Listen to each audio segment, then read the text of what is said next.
Travis Wayne did so. So back from the deep clean they had for our dorm cell, and chaos has ensued ever since. So we'll see if I can get this video in. I was given a link from a Christian website. What the? If you set off the alarm, I am going to be furious. Trust me, I'm not going to be doing that again. But you shouldn't have done it in the first place. I wanted to see if it worked.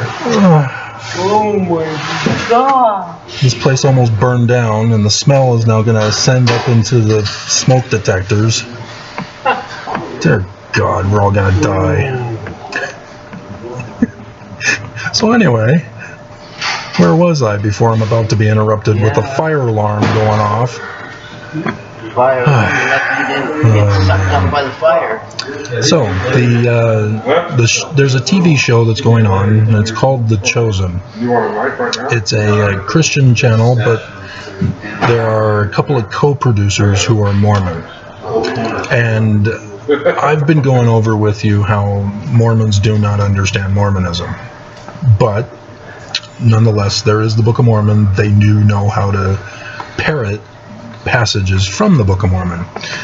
And so this is where the trouble comes in, is season 3 has released their trailer, and in there Jesus says, "I am the law of Moses." And this has enraged Christians because they think now that the Book of Mormon is being quoted, because it's in the Book of Mormon, 3 Nephi 19 or 15:19 or something like that. Where was it? Yeah, 15:9. 3 Nephi 15:9. And it should be out in the church's video that they've been starting back up since conference, when Jesus comes and plagiarizes the New Testament. Errors and all. But it is confirmed that only in the Book of Mormon does it say, "I am the law of Moses."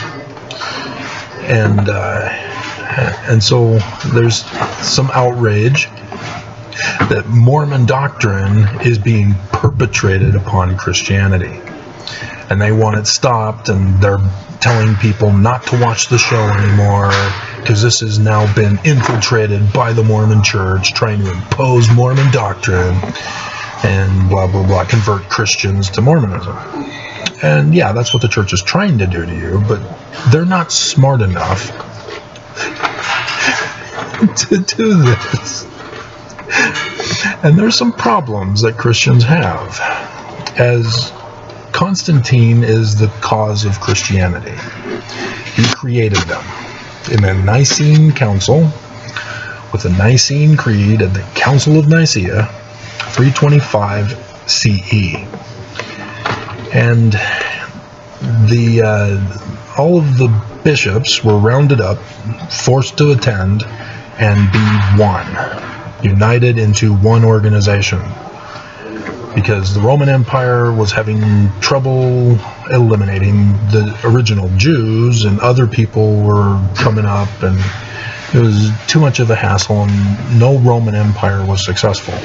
So Constantine develops this plot, and this is what culminated. He did it. He won. He conquered the people and turned them into anti-Semites. Because what he did was replace the Jewish literature, turned it into literal history, and thus turned the characters, who are fictional, prophetic, apocalyptic characters, turned them into real people in literal history in the Roman period time. And if you've ever actually studied the Gospels, you're going to run into some serious problems if you're going to think that it's literal history. For example, King Herod the Great died in 7 BCE. So you can see there's a problem.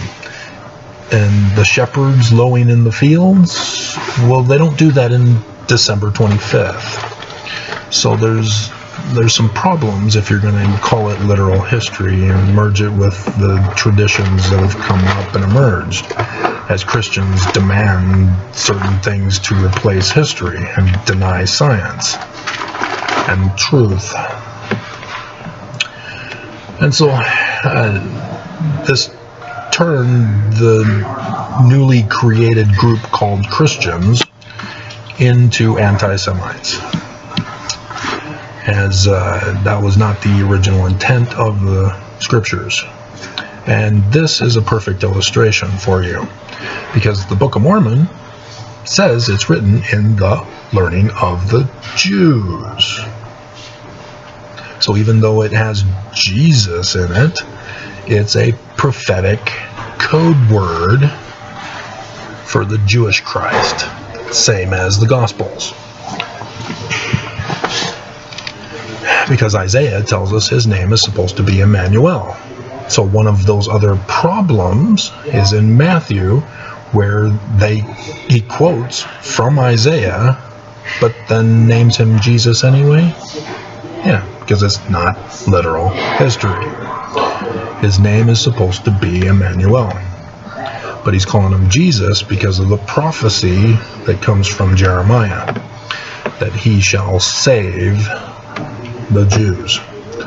And thus he's trying to force the story to conform and comply to the Roman period, but it's a prophetic for the future. And yeah.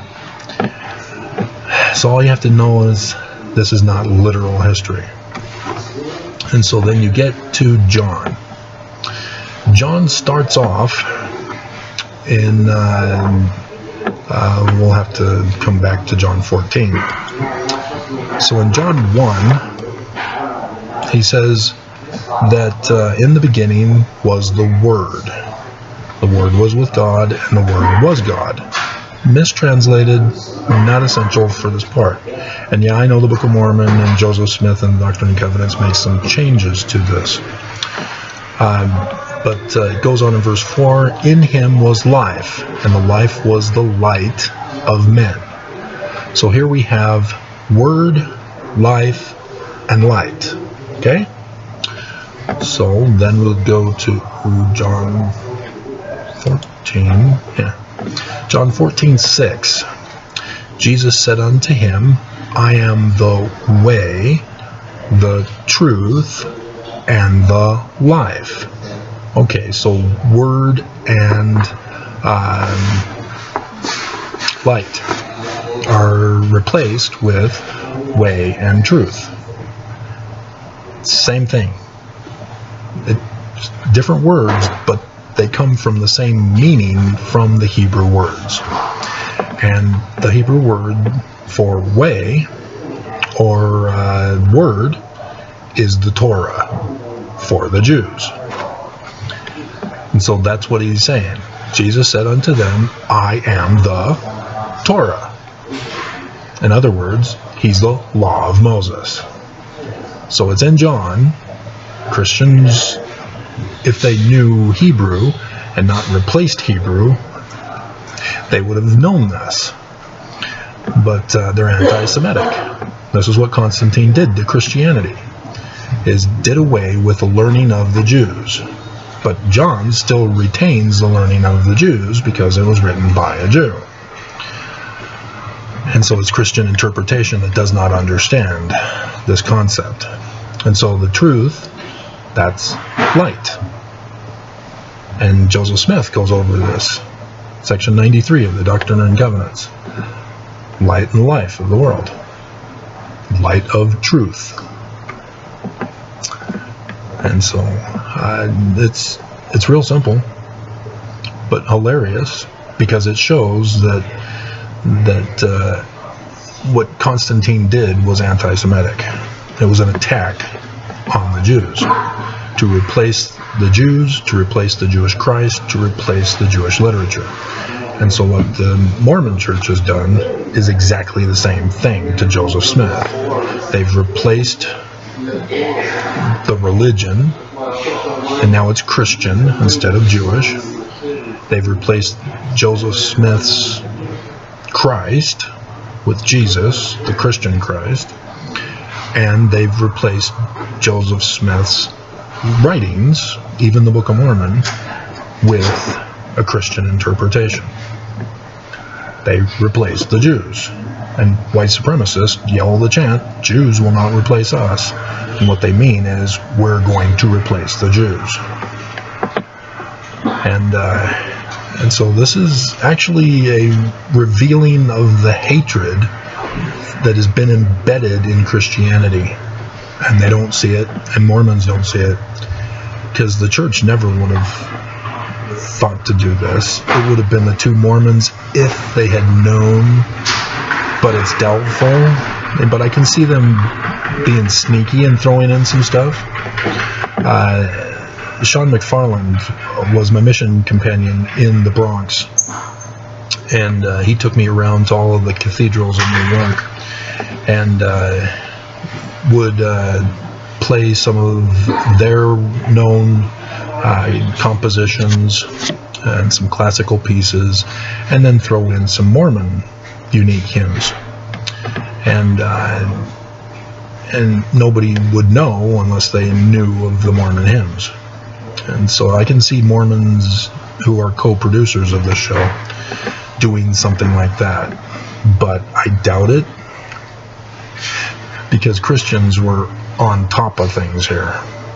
They're well aware of the distinct difference because of their anti-Semitic teachings that are derived from Constantine and the Nicene Council.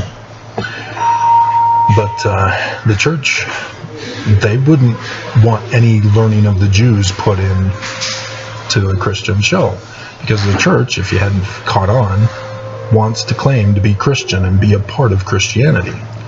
And so the church doesn't want to influence the world with Jewishness, because they're anti-Semitic because of what they replaced with Joseph Smith. So the whole thing is just hilarious, as the one who knows the truth. So yeah, uproar, hilarious. I'll give you the names of the two Mormon co-producers. They list the names. Let's see, Neil and Jeffrey Harmon. Yeah, associated with Harmon's restaurant or grocery store, whatever it's called. So yeah, not a coincidence. Way to go, guys.